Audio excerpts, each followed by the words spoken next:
Hey, welcome. Today, we're going to build a mental toolkit that will totally change how you see the past and even the present. We're going to learn how to think like a historian. So let me ask you something. When you think history, do you just picture a long, straight line of facts and dates you have to memorize? You know, like one single story that everybody agrees on? If you do, you're not alone.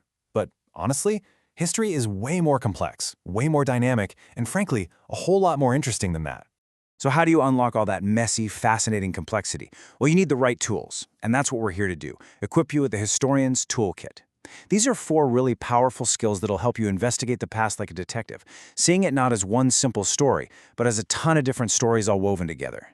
And for this explainer, we're drawing our inspiration directly from an amazing lesson on historical thinking skills put together by the Flying Wings online school.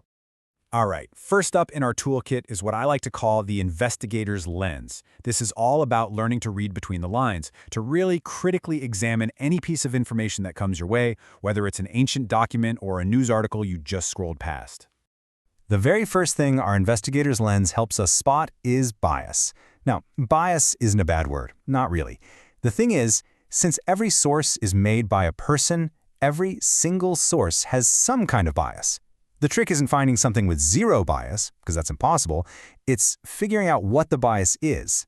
For example, an official report from the British government about the American Revolution is obviously going to have a different bias than a letter from a farmer who's just joined the rebellion. And right alongside bias, you've got perspective. Think about it. A wealthy merchant in Boston is going to have a perspective on British taxes shaped by his business. That's totally different from the perspective of an enslaved person in Virginia, where all this talk about liberty meant something else entirely. Understanding all these different viewpoints is absolutely crucial if you want to avoid a one-sided story. So how do we actually figure out if we can trust a source? Well, historians have a pretty simple checklist. First, who made it? Second, why did they make it? Were they trying to inform you, persuade you, or just entertain you?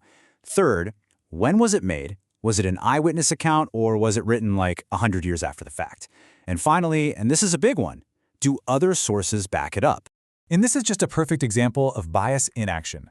Look at these 2 headlines. They could be describing the exact same event. But the words they choose, freedom fighters versus rebels, liberate versus seize, those words reveal a powerful perspective. It's the same thing that was happening in the 1770s, when one source called the colonists patriots and another called them traitors. Okay, let's grab our second tool. This is the map maker. This is all about putting the story in the right order. Because, to understand where you're going, you really need a map of where you've been. And in history, that map is called chronology. It's so much more than just a list of dates. It's what lets us see how one event actually led to another. You can't really get why the Declaration of Independence happened in 1776 if you don't first put the Stamp Act of 1765 and the Boston Tea Party of 1773 on that map.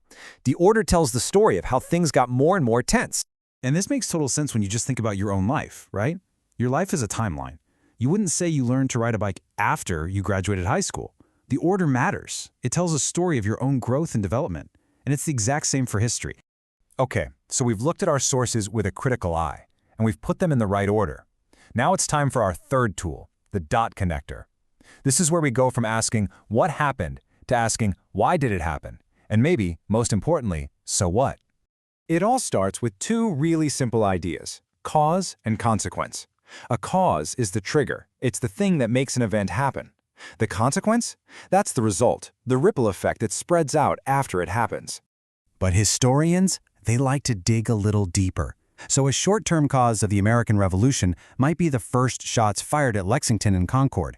But the long-term causes, those are much deeper. We're talking about decades of frustration over taxation without representation and brand new ideas about liberty. And the same goes for consequences. A short-term consequence was, of course, a war, but a long-term consequence was the creation of an entirely new nation. So here's the really crucial point. History is almost never simple. Most big events are like a tangled web. They have tons of causes leading into them and even more consequences branching out from them. There's almost never just one single reason for anything. And that brings us to our final tool, which gives us this amazing big-picture perspective. Let's call it the time traveler's view. This tool helps us zoom way out to see what's really changed over time and, just as important, what hasn't. What we're talking about here is continuity and change. See, history isn't just one big dramatic event after another. It's also the story of these powerful continuities. The ideas, the traditions, the social structures that stay the same, sometimes for hundreds of years, and really anchor a society. A perfect example of change during the American Revolution was the creation of a brand new government based on Republican ideals. That was huge. But what about continuity? Well, the economic system in the southern colonies, which was built on the institution of slavery, continued long after the war was over. Seeing both that dramatic change and that tragic continuity gives us a much fuller, more honest picture of what was really going on. So there you have it. You've just collected all 4 tools. Let's put them all together now in your new Personal Historian's Toolkit. Okay, let's recap. First, you've got the investigator's lens to read between the lines, spotting bias and perspective. Second, you have the map maker to put the story in order using chronology. Third is the dot connector to link all those causes with their consequences. And fourth, the time traveler's view to help you spot what changes and what stays the same. You know, these tools aren't just for looking at the distant past. They are critical thinking skills that you can use every single day when you read the news, when you listen to a speech, even when you're just thinking about your own life. So I guess the only question left is, now that you have the tools, what part of your world are you going to investigate first?